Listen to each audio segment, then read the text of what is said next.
자, 착한 소비는 없다. 시작하겠습니다. 네. 하십시오.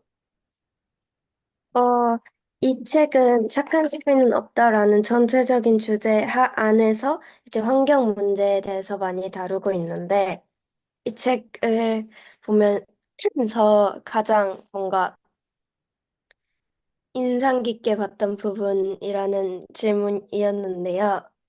그래서 그것에 대한 제 답은 먼저 인상 깊었던 것은 이제 몇 가지가 있긴 했지만 처음에는 이제 그런 옷과 의류 사업에 대한 주제가 인상이 깊었었던 것 같아요. 왜냐면 이제 사실 옷이라고 하면은 그냥 의류 산업이 환경에 안 좋다까지만 알았었는데 이제 여기선 이제 자세하게 몇 퍼센트는 66%는 매립됐고 뭐 의류 폐기물이 2017년 193.2톤으로 늘었다 이런 여러 가지 통계 자료가 있어서 어 자세히 어떤 문제가 있는지 알게 된 것 같아서 생각보다 의류 사업이 환경에 더 나쁘구나라는 걸 깨닫게 돼서 이런 의류 사업에 대한 주제가 되게 인상 깊었었던 것 같아요. 선생님. 네, 뭐, 이 책 읽는 내내 마음이 좀 불편했었습니다. 그리고 이제, 특히 이제 저 같은 경우에, 여기 166쪽에 보면 오버 투어리즘이라는, 이야기가 나오는데, 어쨌든 저 혼자 세운 목표 중에 하나가 내가 전 세계 모든 나라를 내가 다 한 번씩은 가보겠다.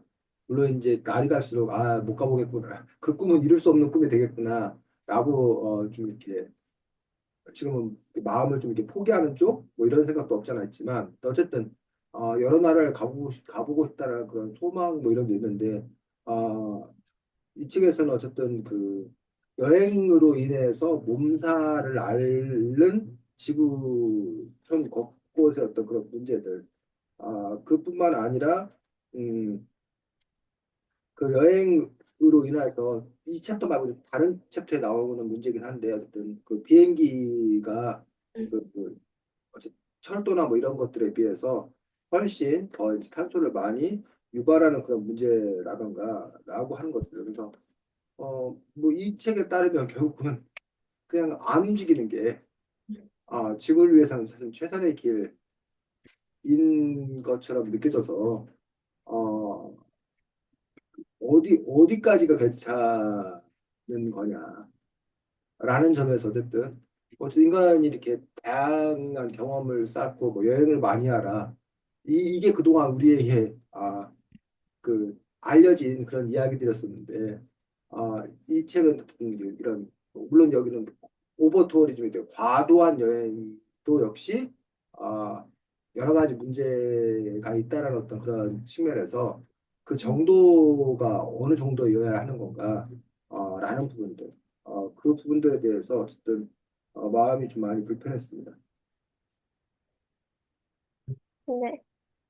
그 다음은 결국 이 책이 전체적으로 말하는 것은 우리가 어떤 소비를 하는 것이나 어디를 가는 것이나 이런 활동들이 환경 문제를 일으킨다, 그러니까 그 활동을 조금 줄이거나 아니면 다른 쪽으로 바꾸려는 노력을 해야 된다라는 입장을 가지고 있었는데, 어, 그러면 환경을 지키기 위해서 인간은 과연 어디까지 포기를 해야 하는가? 또 환경을 지키기 위해서 포기해야 할 것과 포기를 어, 하지 말아야 될 것의 기준은 어디인가라는 질문이었는데 개인적으로는 그 중간을 찾는 게 되게 중요하다고 느낀 것 같아요. 왜냐면 그냥 자연관이란 문제에서도 인간 중심의 자연관이 있고 생태 중심의 자연관이 있는데 인간 중심의 자연관은 인간의 경제활동만을 그 봐서 환경 문제를 일으키는 단점이 있는 반면에 생태 중심적 자연과는 자연을 중요시 여기다 보니까 인간의 경제 활동이 많이 성장하지 못할 수도 있고 또는 인간이 원래 누리던 것 또는 누려야 하는 것까지 욕구를 제한할 수 있다는 그런 게 있었어서, 어, 하지만 인간은 어쨌든 사회를 유지하기 위해선 경제 발전도 어느 정도 필요하고, 또 살아가기 위해선 어느 정도 누리는 것도 필요할 수 있고, 또 사람들은 어느 정도 자기가 즐길 것도 필요하다고 생각을 하는데, 그렇다면 환경 문제와 이것들을 모두 충족시키기 위해선 어떻게 해야 할까라는 고민을 이 책을 읽으면서 했었는데, 결국, 인간이 해야 할 것이라는 질문에는 그냥 무조건 뭔가 환경에 나쁘니까 이건 포기해야 돼, 이건 안 해야 돼, 이런 거라기보다는, 어, 우리, 저희가 이제 그런 환경 문제에 대해서 생각할 때 무조건 이건 금지해야 돼, 라기보다는 이거는 이것으로 대체해야 돼, 라는 말이 더 많아져야 된다고 생각을 했어요. 그래서 더 많은 대처 방안이 나오는 것이 필요하다고 생각을 했고, 아까 여행 문제에서 뭐 비행기 대신 철도 여행이 낫다, 그런 운동을 벌이고 있다, 이런 것처럼, 어, 너무 인간의 어떤 욕구를 제한시켜 환경을 지키는 것도 어떻게 보면은 조금 모순일 수도 있는 거고, 조금 좋지 않은 선택일 수도 있다고 생각을 해서, 그러려면은 환경에 지금 우리가 하고 있는 것 중에 환경에 나쁜 것을 조금 나은 것으로 대체 방안을 많이 만들고 서서히 조금씩 뭔가 줄여 나가야 된다고 생각을 했어요. 선생님. 네, 뭐 저도 이제 그 부분에 있어서 이 저자의 이 주장을 어떻게 받아들일 건가라는 부분들이 상당히 고민입니다. 그래서 제목이 착한 소비는 없다라는 그런 부분들인데 아까 이제 학영이 얘기들 중에 비행기보다는 기차 여행이 낫지 않냐. 그러니까 기차 여행이 착한 소비다. 라는 식의 어떤 그 믿음 뭐 이런 것들을 갖고 있었는데 이 책에서는 착한 소비는 없다라고 한다라면 비행기 여행보다 기차 여행이 나은 거로 여겨서 사람들이 기차 여행을 해도 괜찮아 라는 식으로 자기 위로를 삼고 있는 것 같지만 그 역시 문제다 라는 식으로 이 책이 얘기하고 있는 건 아닌가. 그래서 이 책의 저자는 생각보다 훨씬 더 이렇게 물론 이제자가 뭐 완전히 그래서 소비상을 하지 말아라라고 하는 건 아니겠지만 그래도 그거에 가까운 그런 주장을 펼치고 있는 건 아닌가라는 부분들 때문에 아까도 얘기했지만 고혹스러운 그런 부분들이 있습니다. 그래서 이 저자의 주장에 대해서 우리가 이른바 소비에 너무 이렇게 익숙해져 있거나 심지어는 소비가 미덕이다라는 식의 논리에 있는 우리들에게 이른바 경각심을 주기 위해서 깨우침을 주기 위해서 착한 소비는 없다라고 하면서 이른바 과잉 소비, 과시성 소비, 낭비 소비 이런 거를 제약하려고 강하게 얘기한 건가?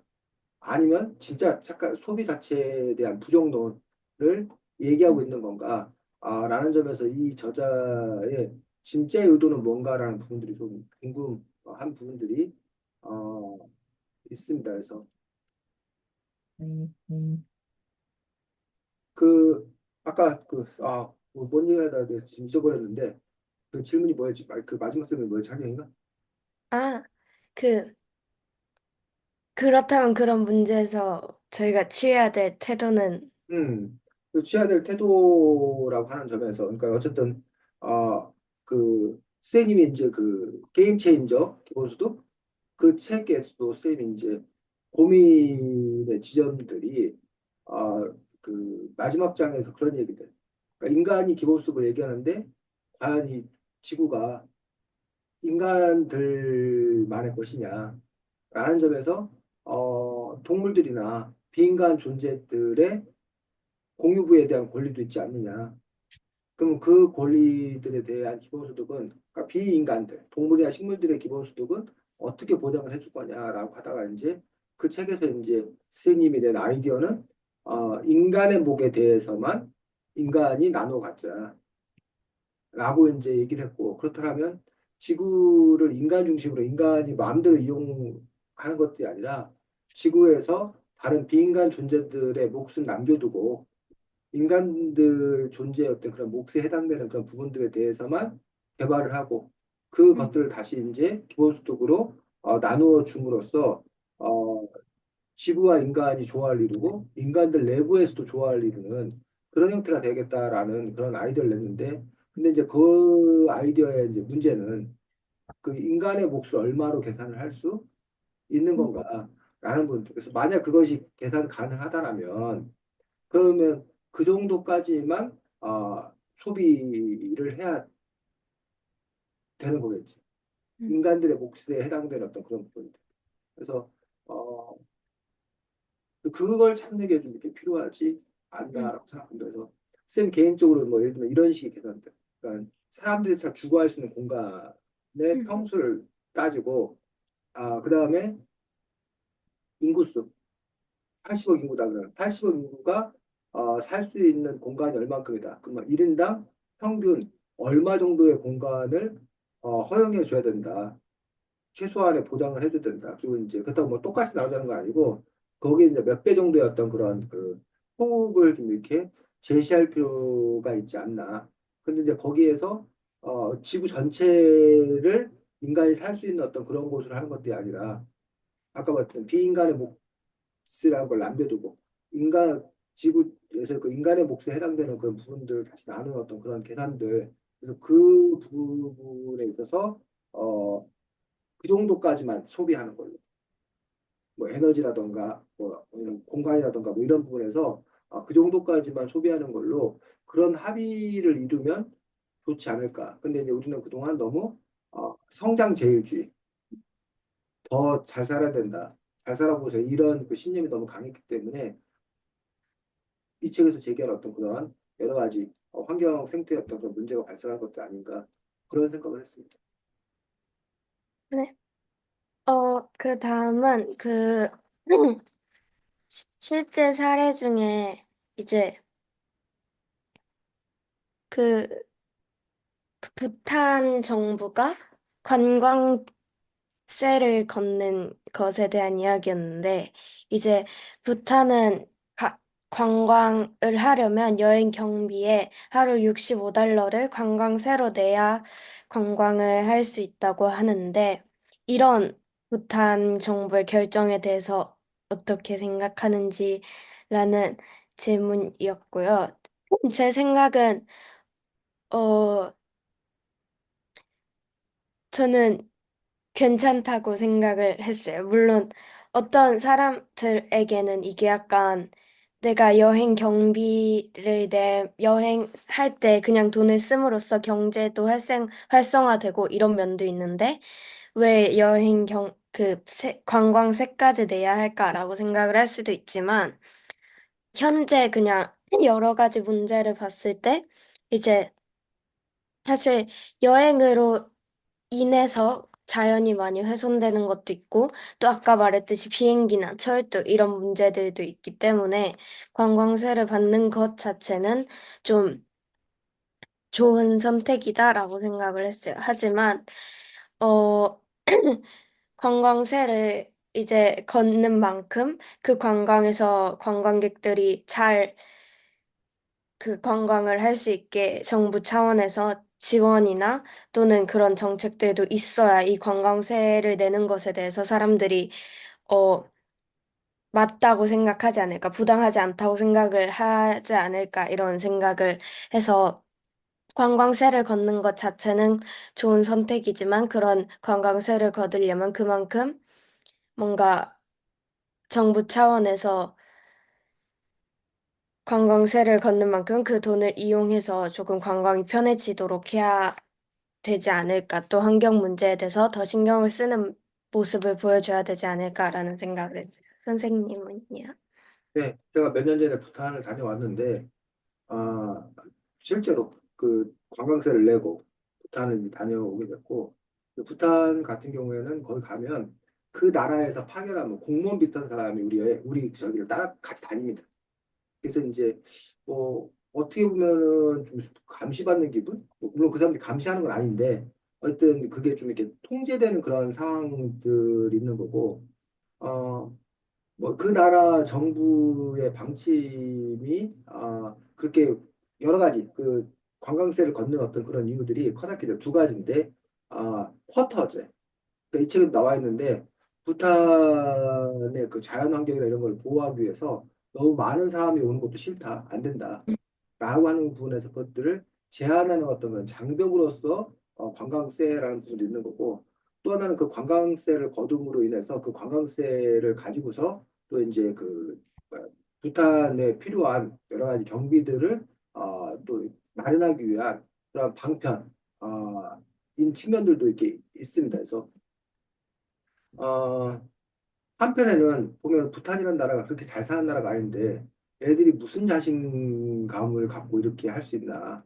그러면 아니 그러면 뭐 예를 들면 그런 거 안 내고 갈 수 있는 나라도 많은데 음, 그럼 우리 안 가. 뭐 이런 식으로 이렇게 할 수 있는데 그들이 그렇게 할 수 있는 그 자신감이라는 것이 첫 번째 놀랍고 근데 이제 그 당시에 이제 부탄이 알려진 바로는 가난하지만 세상에서 제일 행복한 나라. 음, 라는 식으로 이제 알려졌기 때문에 부탄의 도대체 그 비결이 뭐냐 그게 궁금해서 부탄 사람들이 정말 그렇게 느끼느냐라고 그게 궁금해서 이제 수행 같은 경우는 부탄에 갔던 거고 어, 가서 선생님이 확인한 그런 부분들은 과연 이 공동체가 계속 유지될 수 있을까 그런 생각, 그런 좋은 정책인데, 그때 건너때 젊은 청년들도 이 스마트폰 유튜브 보고 있고, 그래서 이제 자꾸 짓궂은 질문을 쌤이 했어, 그 친구들한테. 더 좋은 핸드폰 갖고 싶지 않냐? 너 음, 이 화면 속에 나오는 너 뭐 하고 싶지 않냐라고 했을 때, 그 청년들 같은 경우에도 사실 그런 속내가 있는 거야. 음, 그러면서 그들은 또 이제 전통이나 이런 자연을 지켜야겠다는 그런 마음이 있는 거야. 그러니까 그 두 가지 마음이 있는 그런 측면들이 있어서, 야, 우리 관광객들이 가서 오히려 그렇게 뭐야, 이제 막 자본주의 맛을 거기다 뿌려놓고 오겠구나. 그 사회를 흔들어 놓고 오겠구나. 라는 그런 생각을 했었고, 그런 점에서 쌤 같은 경우에 과연 그 인위적으로 의도적으로 막는 게 막아질까? 그러니까 이렇게 자본주의 어떤 그런 그 사람들의 욕망 이런 것들에 또 불구하고 또 다른 선택으로서 또 다른 삶을 선택하는 것들이 과연 가능할까? 대부분 그냥 이렇게 욕망에 우리가 휘둘리는 그런 경우가 많은데 어쨌든 그런 그 의문을 가졌던 것들이 사실입니다. 그래서 근데 부탄뿐만 아니라 예를 들면 제주도 같은 경우에도 관광객들이 너무 많이 와서 이렇게 몸살을 앓다 보니까 제주도 같은 경우도 그래서 뭐 이렇게 그 입도세 그 제주도에 오는 사람들에게 돈을 걷어가지고 그 돈으로 뭐 어떻게 하겠다라는 그러한 그 아이디어가 나오기도 하더라는 얘기예요. 그래서 이제 뭐 결국은 같은 반복되는 이야기인데 한쪽에서는 한 사람이라도 더 와야 더 경제가 발전되는 거 아니냐. 그래서 관광객들은 뭐 우리가 100만 명을 유치했으면 다음 년에는 150만 명, 다음 주 200만 명 끊임없이 그 목표치를 이렇게 올려가는 어떤 그런 것들을 성장이라고 우리가 얘기하고 오히려 뭐 이렇게 안 늘어나면 정체됐다, 뭐 위기다, 뭐 이런 식으로 그 얘기하는데 그러하지 아니하고 이른바 음, 적정수만 우리는 바뀌었다. 그리고 또 그래야지만이 지속 가능한 거고, 음. 적정수만을 지키기 위한 어떤 그런 방법으로서 이렇게 입도세 이런 것들을 걷는 어떤 그런 부분들이 좋은 아이디어 아닌가라고 생각이 들어서 그거는 꼭 그, 그런 관광 이용뿐만 아니라 음식점 같은 데도 음. 보면은 하루에 손님 나는 50명을 먹겠다. 아니면 무슨 뭐 10시부터 오후 3시까지만 열겠다. 음. 이런 식으로 그 영업을 하시는 그 가게 사장님들이 계신데 그런 거 보면 참 대단하다 싶은 우리는 손님 한 명이라도 더 받기 위해서 그 돈을 좀 더 벌기 위해서 그리고 잘 되면 확장하고 프랜차이즈 내고 이런 것들이 우리가 성장의 어떤 그런 그 시기였었는데 그러하지 아니하고 손님들에게 최고의 만족을 줄 수 있는 그 자기도 너무 과로하지 않는 그런 범위를 설정하고 그 범위 내에서만 서비스하겠다는 어떤 그런 그 삶의 방식 그것들이 국가에도 그렇게 적용되는 것들이 아닌가 해서 그들이 그렇게 할 수 있는 그 용기, 믿음 이런 것들이 어디서 나오는지 참 부러운 마음입니다.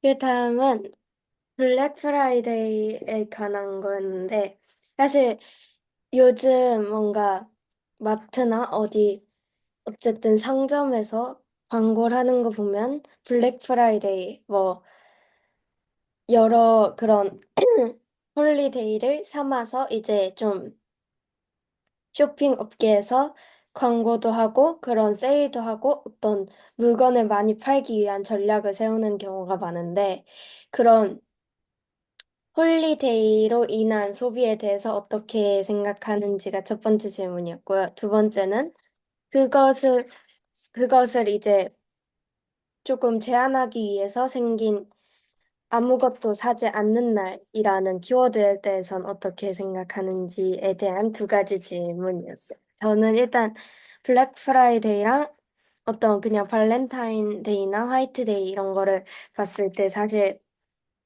어 뭔가 요즘 광고를 하는 거 보면 바로 늘 어떤 홀리데이 속에 있잖아요. 뭔가 어떤 날이 끝나면 또 어떤 날이 있고 어떤 날이 끝나면 어떤 날로 광고를 하기 때문에 그런 게 그 쇼핑 업계에서는 전략이라고 사용되는 거겠지만 어쨌든 환경에는 좋지 않을 것이라는 생각은 늘 하는 것 같아요. 왜냐면 어쨌든 평소보다 그런 특별한 때에 좀 많은 소비를 하는 건 사실이고, 그걸 이용한 전략인 것도 사실이라, 사실 필요 없는 소비를 하는 것도 많고, 또 어떻게 보면 그런 전략에 현혹까지는 아니죠. 어쨌든 현혹돼서 소비를 하는 경우도 많아서, 불필요한 소비 또는 과시 소비 같은 것을 이제 되게 많이 일으키는 것들 아닐까라는 생각이 들었어요.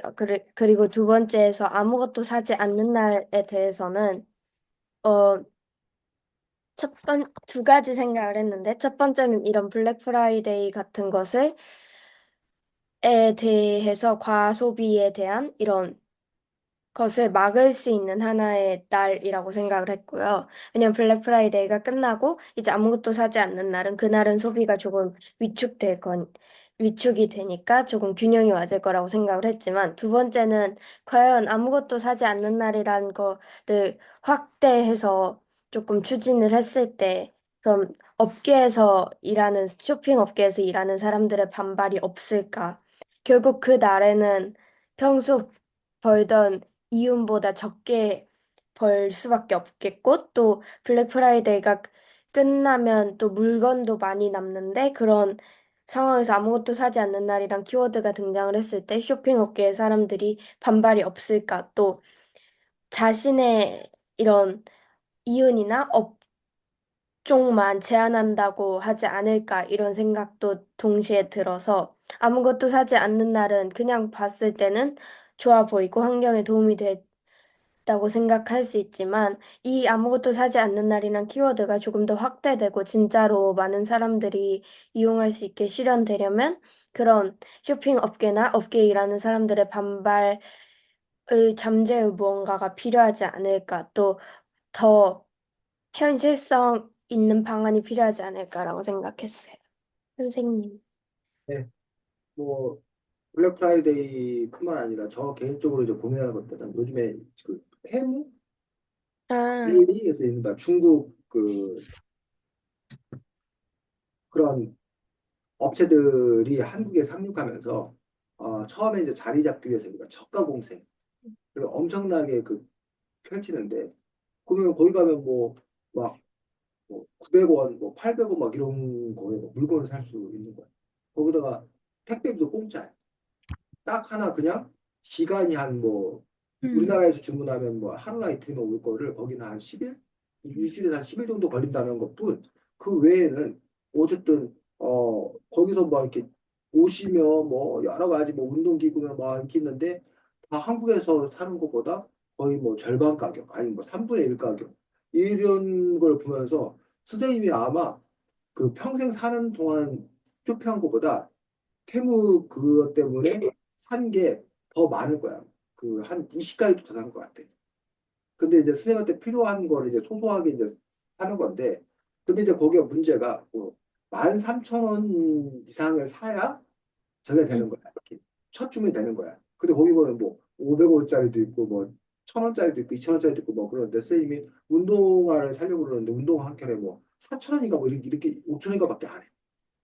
근데 5천 원밖에 안 하니까 13,000원이 안 되는 거야. 그러니까는 운동화를 하나를 사는 게 아니라 두 개를 사고 세 개를 사고 이렇게 해서 그 저기를 맞추는 거지. 그러다 보니까 선생님 집에 갑자기 운동화가 막 6개인가 7개나 됐어. 그냥 운동화 한 컬레나 두 컬레만 필요한데. 그래서 뭐 그냥 두고 쓰지 뭐. 그- 그냥 두고 쓰지라고 해서 이렇게 했는데 근데 또 이렇게 생각을 해보면 이 책을 읽으니까 또 이제 그 마음이 불편한 거야.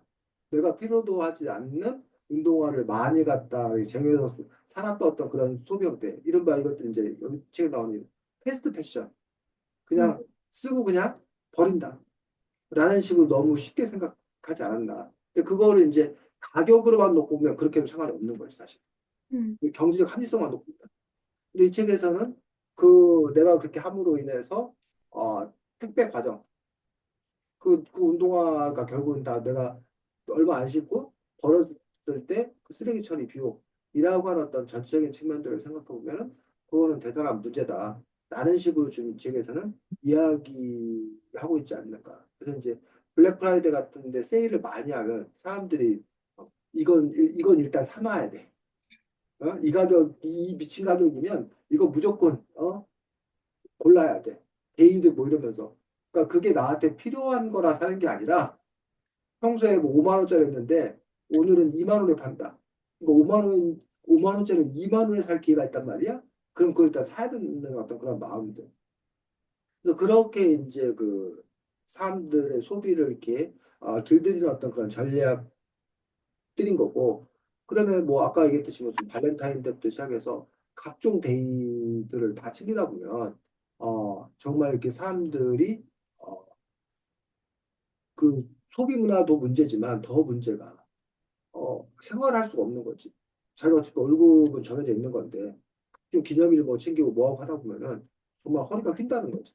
그래서 그런 부분에서 자기의 경제적 생활의 건전성이라는 측면을 놓고 봤을 때도 그건 좀 이렇게 문제다라고 생각하고 아무것도 사지 않는 날이라고 하는 부분들은 결국은 우리가 뭐 그런 거 디지털 디톡스 뭐 이런 식으로 너무 이제 디지털 능력을 많이 쓰니까 하루 정도 우리가 쉬어가면서 그러니까 중독에서 벗어나자는 어떤 그런 의미이기 때문에 아무것도 사지 않는 날이라는 어떤 그런 캠페인은 소비 중독 사회, 소비 만능 사회에서 한 우리들에게 있어서 아, 그 날이라도 소비하지 않아야겠다. 그 소비 중독의 어떤 그런 문제들을 환기시키는 점에서 상당히 의미 있는 날이라고 생각을 합니다. 다만 소비 아무것도 사지 않는 날이 자칫 잘못하면 나 그날 아무것도 안 샀어. 그러니까 나는 괜찮은 거야라고 하면서 그 다음에 이른바 보복 소비라는 말 들어봤어? 네. 그래서 우리 코로나19 끝난 다음에 보복 소비 뭐 이런 식으로 보복 여행 뭐 이런 식으로 그동안 내가 못한 거 싹 다 해야 된다. 라는 식으로 다른 행위 하는 거에 그 자기 합리화, 자기 정당화로 왜곡되지 않겠나. 라는 그런 음, 생각을 해봅니다. 네, 여기까지 했어. 네, 수고했습니다. 그래서 하경이는 착한 소비는 없다라는 책을 전체적으로 읽으면서 그래서 아까 뭐 처음에 이렇게 얘기를 하겠는데 소비에 대한 뭐 하경이 나름의 입장이 있어? 어, 하경이의 소비란 어, 사실 이 책을 읽으면서 아까도 말했지만 그 이번에 도덕 시험 범위도 이런 약간 느낌이어서 뭐 소비는 과연 나쁜 것일까? 뭐 소비를 제한하고 인간의 욕구 완전히 차단하는 것이 환경에겐 가장 좋은 것인데 그게 과연 맞는 결정일까? 이런 문제에 대해서 도덕이 다루고 있어서 이 책을 읽으면서 되게 많이 겹쳤던 부분도 있는데 그런 면에서 아까도 말했듯이 그냥 이거 하면 안 돼, 이거 하면 안 돼라기보다는 이거 대신 이 무언가를 해야 돼라는 게 훨씬 것이 많이 필요할 거라는 생각이 들었어요. 왜냐면 요즘 학교에서도 그렇고 환경 교육을 들으면 뭐 이건 하면 안 된다, 이건 하면 안 된다 이러는데 사실 모든 사람이 심리적으로 무엇을 하면 안 된다라는 말은 부정적인 이미지가 있기 때문에 사실 조금 반감이 생길 수 있다고 생각을 해서 또 무엇을 하면 안 된다는 되게 막연하게 이건 하면 안 돼. 그럼 뭐 해? 라는 질문이 따라올 수 있는 것이기 때문에 이 책처럼 뭔가 소비를 조금은 제한해야 되고 조금 환경을 생각해야 된다라는 것을 이루려면 더 뭔가 무엇 대신 무엇을 해야 돼라는 게 필요할 것 같아요. 예를 들면은 뭔가 마트나 이런 데서 장을 볼 때 과소비를 하면 안 돼. 뭐 공장에서 생산된 물건을 사면 안 돼. 보다는 마트에서 물건을 대량 구매하는 것은 좋지 않은 일이야. 하면 안 돼. 보다는 마트에서 사는 것도 좋지만 어 그런 유통 과정에서 발생하는 에너지를 줄이기 위해 로컬 마켓이나 아니면 그런 친환경 공장에서 생산된 물건을 사용하는 건 어떨까라는 식의 뭔가 진짜 조금 자세한 대안이 마련이 돼야 된다고 생각을 해서 환경 문제를 해결하려면 조금 덜 막연하게 사람들에게 느껴질 수 있게 더 노력이 필요할 거라는 생각이 들었어요. 네. 그래서 지금 어쨌든 학영의 입장은 대안 마련, 그러니까 적정 소비가 필요하다. 네. 그렇지. 뭐 그런 부분들의 생각이 있었다고 생각합니다. 어쨌든 이 책의 저자는 하경이보다는 더 왼쪽, 음, 더 과격하고 더 급격하고 오히려 착한 소비는 없다라고 하는 어떤 그런 점에서 하경이는 착한 소비는 있다라고 믿고 싶은 거잖아, 지금. 네. 착한 소비가 있다. 착한 소비는 괜찮다. 라고 지금 얘기하고 있는 거고, 이 저자는 아니다. 착한 소비는 없다라고 얘기하고 있는 그런 측면들이어서, 그래서 이제 우리가 이 책을 이렇게 읽을 때, 어떠한 입장에서 읽어야 되는 건가. 그래서 이 책을 쓴 저자를 저 하늘에 놓고 나는 음, 땅바닥에 있어서 우러러보면서 읽는 독서가 있는 거야. 내가 가르침을 받는다. 내가 배운다. 뭐 이런 생각들을 갖고 있는 거야. 또 하나의 독서 방법은 대등하게. 책 저자는 저자고 나는 나고. 그래서 내가 한번 너 얘기해봐. 내가 들어는 볼게. 그리고 내가 네 얘기 맞으면 내가 동의. 네 얘기가 시답지 않으면 내가 거절. 뭐 이런 식으로 이게 동등한 어떤 그런 입장에서 내가 볼 거냐. 또 심지어는 뭐야? 오히려 내가 더 유리야. 책의 이야기는 그래 얘기하든지 말든지 뭐 하는데 내가 그냥 이렇게 근데 내 생각을 바꿀 생각은 없는 어떤 그런 마음이 있었다니. 그래서 음, 이제 물론 책마다 다르겠지만 그런 점에서 우리는 그동안의 어떤 우리는 독서는 당연히 저 머리 위에 모셔놓고 우리가 그들한테 배워야 된다. 이런 식의 독서가 좀 많았다는 얘기예요. 그리고 사실은 그래야 되는 경우도 많아. 왜냐면 그 책을 쓴 사람이 나보다 그 문제에 대해서 훨씬 더 정통하고 어? 훨씬 더 많은 고민을 했고 또 나보다 훨씬 더 박학다식하고 그러니 내가 당연히 배움의 자세를 가지고서 그 책을 읽는 게 기본적인 태도였다는 것들이 거의 맞아. 하지만 전부는 아닐 거라는 거지. 일방적이지 않을 거라는 얘기지. 그런 점에서 때로는 자기가 대등하게 내 생각은 이거고 책의 저자의 생각은 뭐고 그래서 내가 그 안에서 서로 더 추구해야 될 것은 무엇인 건가를 생각해 볼 필요는 있다고 봅니다. 그래서 이 책 첫째 이 책이 제목을 너무 잘 지었어. 산타는 1년에 한 번 오죽하다. 에서는 뭔 문제를 제기하고 있는 거야? 그래서 산타는 1년에 한 번 오죽하다. 소비가 그 물건 소비가 얼마나 많은 것을 배출하고 있는지. 그러니까 산타는 1년에 한 번에 조카다라고 왜 제목을 이렇게 정한 거죠? 아, 어, 지금 보면은 배달되는 물건을 많이 하고 있으니까 음, 어떻게 보면 작가는 우리가 거의 매일 배달을 시키고 그런 음. 물건을 받는 걸 보고 늘 계속 산타에게 물건을 받는다. 그러니까 환경이 나빠지는 거과 연관이 되니까 산타는 1년이면 족하다란 것은 이제 약간 배달을 조금 삼가하자 이런 느낌이에요. 지금 산타를 지금 뭘로 생각하고 있는 거야, 이 사람은? 배달. 어, 택배 노동자, 배달 노동자로 생각하고 있는 거야. 산타를 온라인 주문하고 배달해 오는 거 생각하고 있는 거란 얘기야. 산타 할아버지가 들으면 아주 그냥 어? 자기 정체성을 깨닫게 됐다고 고마워해야 될지 모르겠는데 아무튼 여기서는 지금 이른바 온라인 쇼핑에 대해서 얘기를 하고 있어요. 또 우리의 쇼핑 문화가 아예 바뀌어버렸지. 온라인 쇼핑. 그 전까지는 그 지금 현재 대형마트가 자꾸 없어지는 거 알아? 대전에도 홈플러스 이마트 여러 군데 문 닫았거든. 그 거기에 홈플러스 그 테라프 쓰고 이제 거기에 무슨 아파트 짓고 막 그래. 그럼 왜 그런 대형마트들이 문을 닫았냐라는 거야. 그러니까 그게 참 웃긴 게 대형마트 홈플러스 이마트 때문에 그 시장도 죽는다고 홈플러스나 이마트 그거 뭐 이렇게 일요일 날 그 영업 못하게 음, 하라면 막 싸우고 막 난리도 아니었잖아. 네. 근데 엉뚱하게 홈플러스 이마트가 막 온라인 시장한테 얻어 터져가지고 쿠팡한테 얻어 터져가지고 막 사라지는 거야. 그러니까 불과 그게 5년, 10년 사이에 일어난 그런 일들이라니. 얼마나 그게 빠르게 바뀌는지. 그러면서 이제, 근데 이 책에서는 그 온라인 쇼핑이 갖는 문제점에 대해서 얘기하는데, 온라인 쇼핑이 왜 문제라는 거야?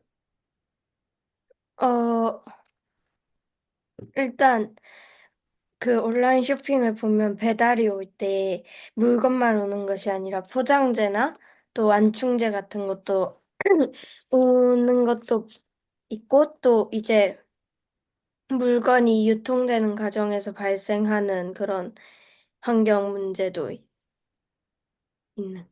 온라인 쇼핑에서 우리가 하나, 두 개 사더라도 어쨌든 스티로폼 박스에 넣어서 얼음팩 같은 거 넣어가지고 이렇게 오기 때문에, 너무 이렇게 쓰레기가 많이 배출된다라고 하나 또 보여요. 그래서 선생님이 최근에 저기를 시켰어. 이렇게 무말랭이?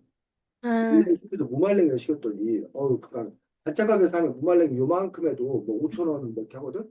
근데 한 이만큼의 만 원에 그 무말랭이를 주는 거야. 그러면 가격으로 놓고 보면 한 3배, 4배가 싼 거야. 그래갖고 이제 무말랭이 시켰지? 근데 무말랭이 요만한 거 오는데 이만한 박스에 보냉 그 3가지 넣어가지고 이렇게 온 거란 얘기야.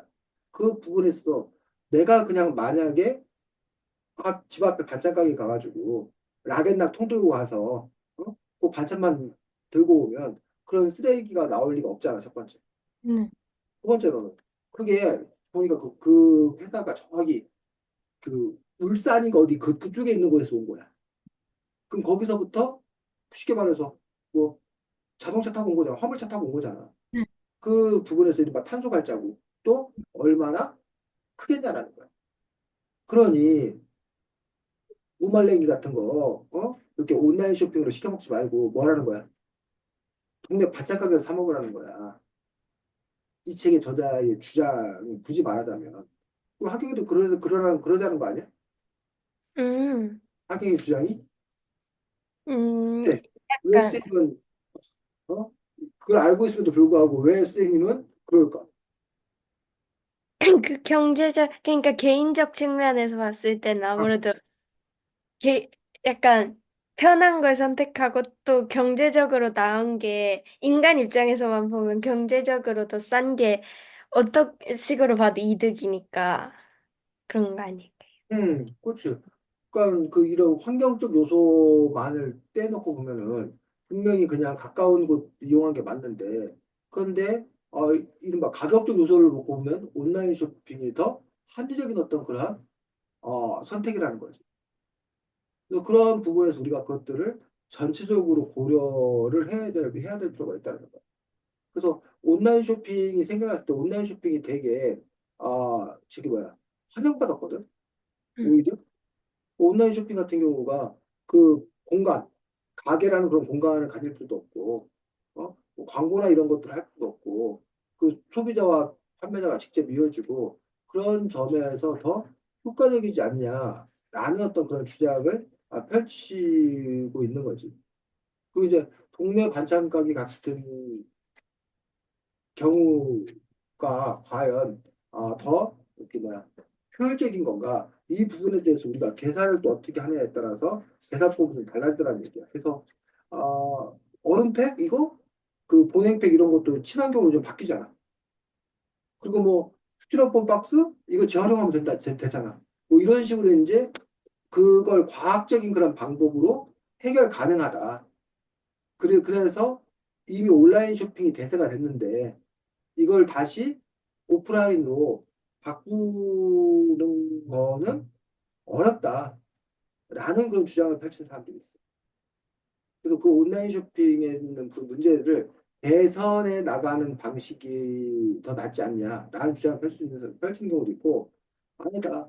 온라인 쇼핑 하게 되면 그냥 클릭해서 하기 때문에 왜 그 실제 그런 조사 있잖아. 내가 현금을 갖고 물건을 살 때와 카드로 계산할 때 뭐가 더 소비를 많이 한다는 거야. 카드. 카드가 더 소비를 많이 한다는 거야.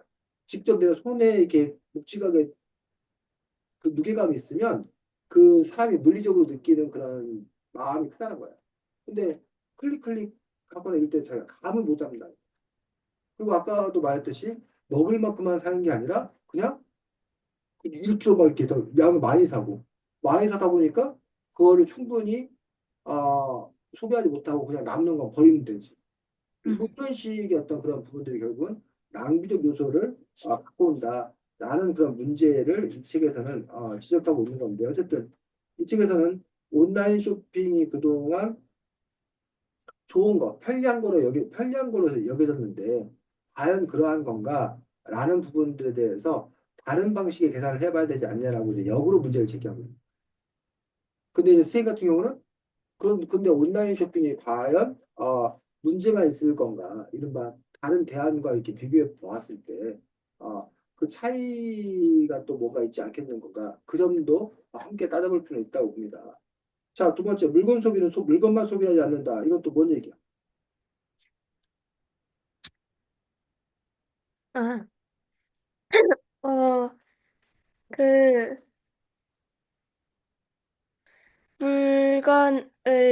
이것도 약간 물건을 소비를 할 때,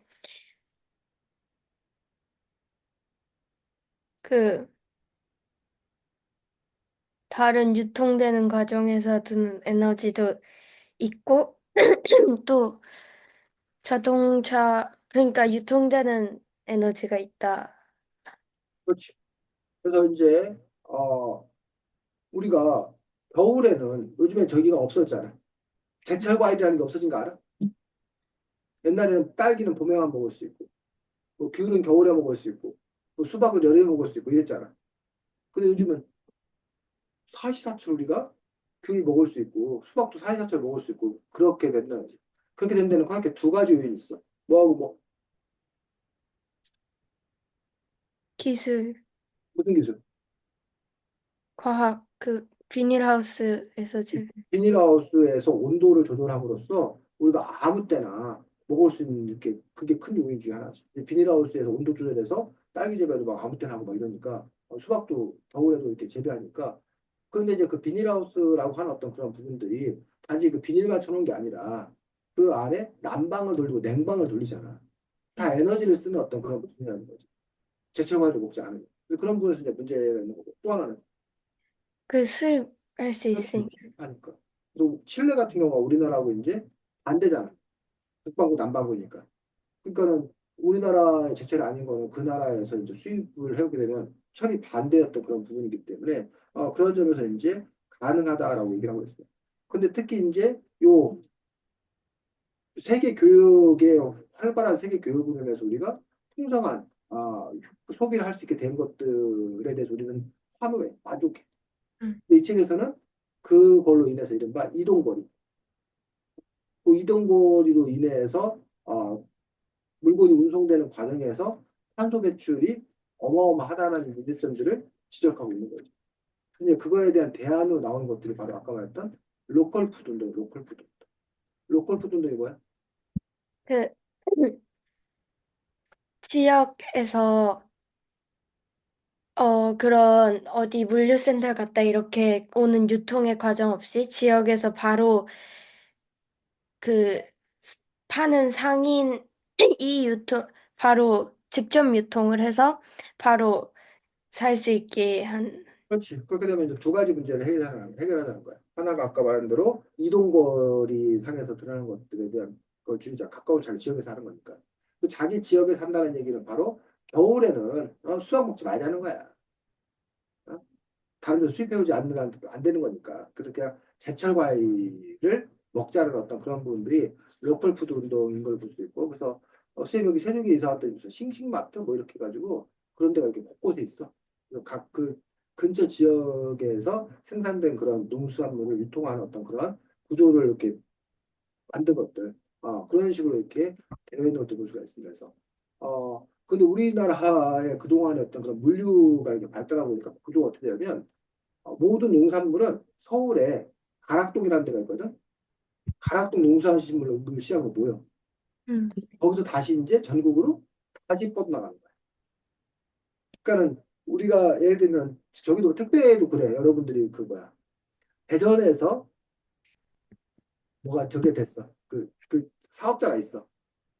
나도 대전에 살아. 그럼 그 사람이 바로 나한테 갖다 주면 되잖아. 근데 그렇지 않는다는 거야. 그 사람이 택배 회사에 보내면 그 택배 회사에서 자기네 중앙 물류로 갔다가 다시 이제 대전 여기 와가지고 다시 이렇게 온단 말이야. 그렇게 생각하면 그 너무나 뭐해? 낭비. 낭비고 비효율적이라는 거야. 근데 그 사람들 입장에서는 그게 가장 큰 효율이야. 음. 왜? 관리가. 그렇지. 관리가 안 되는 거지. 대전에서 대전으로 연결하는 거면 따로 누가 와서 해야 되는데 그건 안 된다는 거예요. 그리고 그거 하나만 갖다 주는 게 아니기 때문에 그걸 다 모아서 수백 수천 개를 한꺼번에 처리하는 그런 과정이 있기 때문에 우리가 하나만 떼놓고 보면은 불합리한 거예요. 낭비야. 근데 사실은 그게 아니라 전체를 한꺼번에 통과하기 때문에 그렇게 위로 갔다가 다시 내려오고 요 시스템이 전체로 놓고 봤을 때 오히려 효율적인 또 그런 측면들이 있는 거겠지. 자, 그 다음에 26쪽. 어제 산 내 옷이 지구를 파괴한다면 무엇에 관한 문제야? 옷 옷이라고 산업. 하는 부분들. 그래서 이른바 패스트 패션에 관한 그런 문제들에 대해서 이야기하는 것들이고, 어때, 하경이는? 옷장에 옷이 많아? 없어? 어,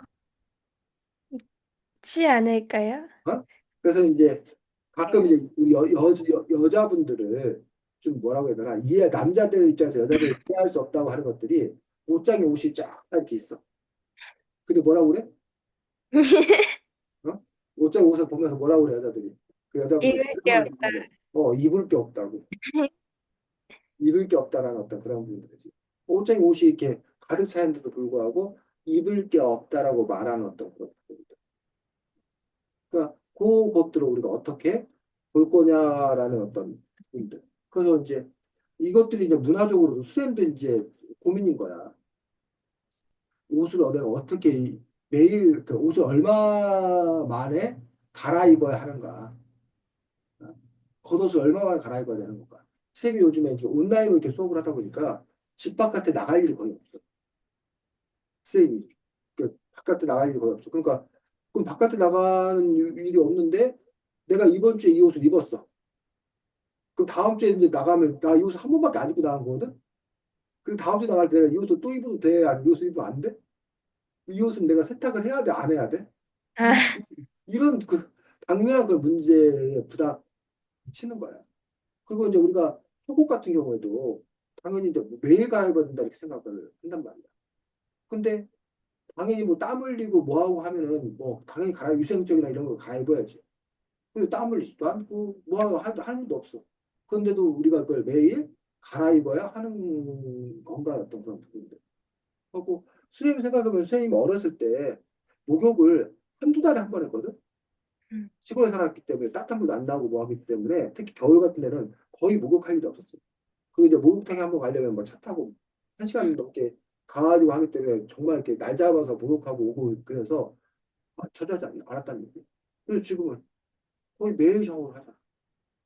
그러면서 우리 사람들이 그래서 이제 위생이 좋아졌다, 더 청결해졌다 이런 부분에서 분명히 긍정적인 어떤 그런 부분들을 갖고 있는데, 근데 그 것들을 과연 우리가 개선으로 봐야 되는지. 근데 이 책의 저자 같은 경우는 뭐라고 그랬어? 그런 행위들에 대해서. 어, 환경에 나빠. 샤워할 때 그냥 하는 거 아니잖아. 음. 샴푸 쓰고 비누 쓰고 다 이렇게 물 쓰고 다 이렇게 쓰는 거, 온수 쓰고 다 쓰는 거잖아. 그러면 이렇게 환경적인 어떤 그런 과정에서 보면은 샤워를 자주 하는 사람이 문제 아니야? 음. 그래서 우리가 청결하게 살아야 된다, 깨끗하게 살아야 된다는 어떤 그런 논리와 이렇게 환경을 생각하기 위해서 낭비를 줄여야 된다는 어떤 그런 부분들. 그 안에서 과연 적정선은 어느 정도의 선을 찾아갈 수 있을 것인가? 라는 부분에 대한 고민이 있는 거죠. 자, 일주일에 신용카드 한 장을 먹다는 뭐에 관한 문제? 미세 플라스틱. 미세 플라스틱에 관한 문제에 대해서 이야기하고 있습니다. 그래서 빨래가 이제 미세 플라스틱을 아주 엄청나게 배출하고 있다라는 또 이제 그 문제점에 대해서 이야기하고 있고 미세 플라스틱에 대한 문제가 사실은 상당히 요즘 들어서 이제 크게 이제 부각되고 있는 것들을 볼 수가 있습니다. 자, 그다음에 성테러와 스마트폰 전 이거 뭐 그래서 콩고랑 스마트폰. 음, 그러니까 콩고랑 스마트폰이 뭔 상관이야?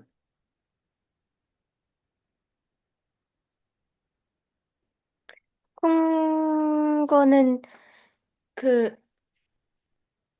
광물 자원이 풍부한데 그게 스마트폰 만드는데 쓰여가지고 그 음. 과정에서 분대랑 이런 내전에서 강간 등의 문제가 발생하는데 그게 스마트폰을 만들기 위한 광물과 연관이 되어 있.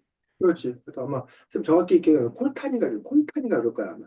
그 스마트폰에 들어가는 핵심 그 광물이. 근데 그게 이제 콩고에서 많이 생산되고, 근데 이제 그 콩고에서 그 콜탄 광산을 둘러싼 분쟁, 그 과정에서 여러 가지 인권 침해라던가 여러 가지 문제점들에 대해서 또 이야기하고 있는 것들을 볼 수가 있습니다. 그래서 이제 이 책에서는 뭐 그 부분도 얘기를 하고 있지만 더 큰 문제가 스마트폰 교체 주기, 교환 주기에 대해서 얘기를 하고 있어요. 하경이는 스마트폰 바꾼 지가 얼마 됐어? 보통 몇 년에 한 번씩 바꾸는 것 같아? 4년? 3, 4년에 한 번씩 바꾸는 것 같아? 선생님이 지금 갤럭시 S9을 쓰고 있어. S9를 쓰고 있어. 그 사람들이 막 너무 놀라는 거야. S9요? 막 이러면서. 어? 막 그러면서 그 선생님이 근데 그 다음에 이것도 중고로 산 건데요. 그때 사람들이 막 완전 뒤집어져. 그 다음에 선생님이 근데 이것도 선생님 내가 쓰기 시작한 지 한 3년밖에 안 되는데 그전에 아예 스마트폰을 안 썼는데 그럼 사람들이 완전히 막 어? 이상하게 쓰다.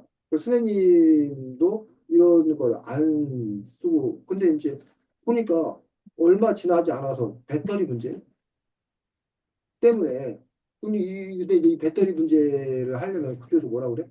배터리 갈 바에는 아예 뭐 하라고? 사실. 새로 사세요라고. 그리고 지금 새로운 기능들이 이거에 이 옛날 거에는 업데이트가 안 돼. 음. 어? 그 새로 온 기능은 그 여기 쓸 수가 없는 거야. 그렇게 되다 보니까 결국은 새로운 걸로 뭐 할 수밖에 없어? 쓸 수밖에 없는 거야. 그래서 고장 나서 못 써서가 아니라 업데이트에 뒤쳐져서 바꾸게 되는 이 것들이 이제 그 회사의 판매 방식이에요. 그래서 실제로 어떤 밥솥회사인가? 되게 그 튼튼하고 고장 안 나는 그런 밥솥회사를 만들었다는 얘기야. 자, 그 밥솥회사 어떻게 됐을까? 완전 잘 나갔을까? 아니면 문제가 있었을까? 알겠어. 왜?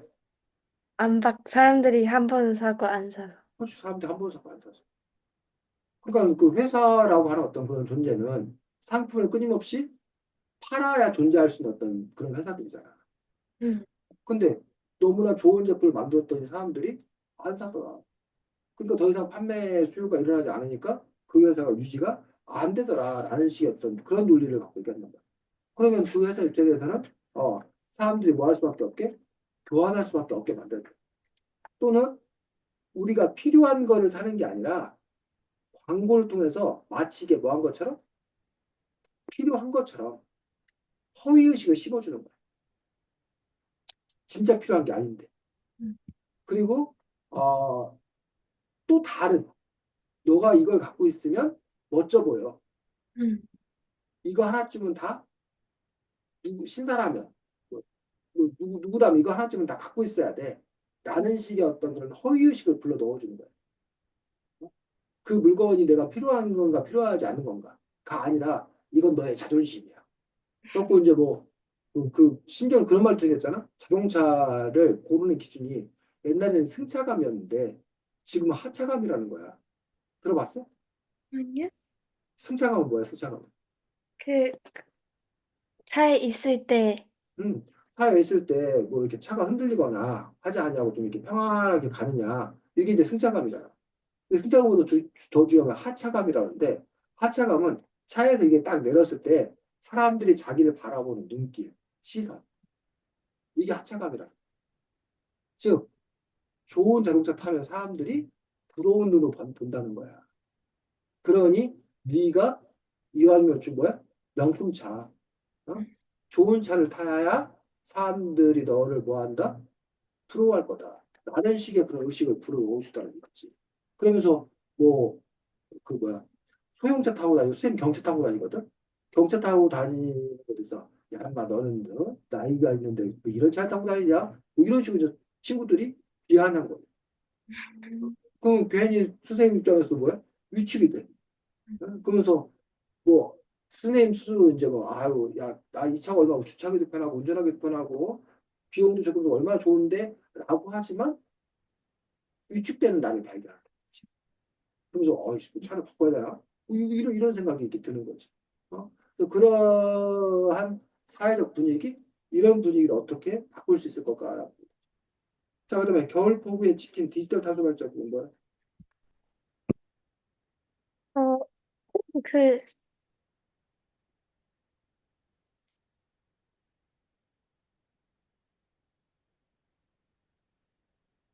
뭐문제를 좀. 이나 이런 자동차나 항공인, 스마트폰, 이 자동차나 항공 에너지 산업보다 탄소를 그만큼 많이 배출해서 아까는 스마트폰 교체 만드는데 얼마나 그게 환경에 나쁜지였다면 이번엔 쓰는데 얼마나 환경에 나쁜지. 자, 이 부분은 겨울 폭우에 찍힌 디지털 탄소 발자국에서 우리가 이메일이 처음 생겼을 때 이제 더 이상 편지지 안 써도 되니 우편부가 배달하지 않아도 되니 얼마나 환경적이냐 라고 찬사를 벌였단 말이에요. 음. 그래서 이런 이메일이나 디지털 세상이 친환경적이다 라고 얘기를 했어. 근데 이 책 저자의 주장은 넷플릭스를 30분 보면 자동차로 6.3km 운전하는 것 같은 탄소 발자국이 찍는 셈입니다. 구글에서 일에 검색하는데 탄소가 0.2g 배출됩니다. 라고 해서 우리가 인터넷 사용하는 것은 우리가 아무것도 안 하는 거잖아, 그냥. 그러니까 환경을 파괴한다고 생각하지 않는다는 거야. 그런데 우리가 지금 선생님하고 하경이하고 이렇게 줌을 쓰는 이거에서 우리가 환경을 파괴한다는 생각이 들어? 안 들잖아. 근데 우리가 이렇게 하는 것 역시 에너지를 쓰고 있다는 거야. 그 문제를 제기하고 있는 거야. 그래서 요즘에 제일 이제 핫한 게 뭐야? 디지털 중에서 제일 핫한 게 챗GPT.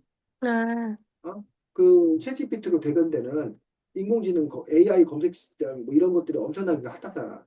하경이는 써? 뭐 그런 거?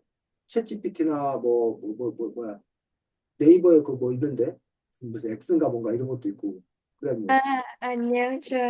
저는 막 여러 가지 있는데 써본 적은 없는 것 같아요. 엑스나 어, 아니면 어쨌든 써본 적은 없는데 애들 보면은 막 응, 요즘 보면 막 수행평가 할 어, 때 수행평가는 아니었고 약간 그냥 과제였는데 어, 인터넷에 과제를 업로드하는 거였는데 응, 약간 어떤 한 토픽을 정해서 응, 그거에 대해서 여러 가지에 대해서 쓰는 거였는데 애들 보면은 그 과제가 있었다는 걸 막 30분 전에 깨달은 애들이 챗GPT에 넣어보자 이러면서 토픽 입력해가지고 챗GPT로 하는 걸 본 적은 있는데 결국은 걸렸지만 어쨌든 그런 걸 왜? 걸려서 뭐 선생님의 반응은 뭐야? 그러면 안 된대?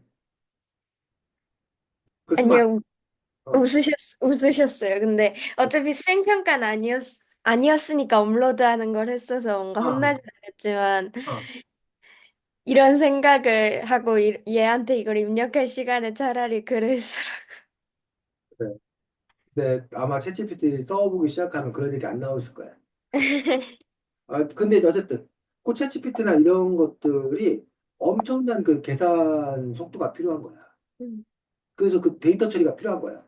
그러다 보니까 그 서버와 그 처리하는 어떤 그런 부분 때문에 에너지를 어마어마하게 쓴다는 거야.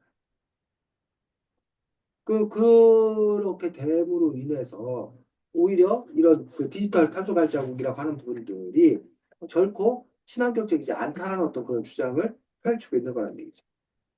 그래서 이 책은 우리가 이제 어쨌든 그 몇몇 앞부분만 먼저 이렇게 살펴봤는데, 우리들의 생활 곳곳에 그것들이 그런 소비가 어떻게 그 환경의 문제와 작용하는 건가라는 부분에 대해서 끊임없이 얘기하고 있는데, 어쨌든 이 책의 저자의 주장은 되도록 뭐 하라는 거야? 덜 소비하라는 거야. 되도록 덜 움직이라는 거야. 그러한 삶인데, 아까 이제 하경이가 얘기했듯이, 환경을 제일 기준으로 놓고 보면, 환경만 놓고 보면 이 얘기가 맞지.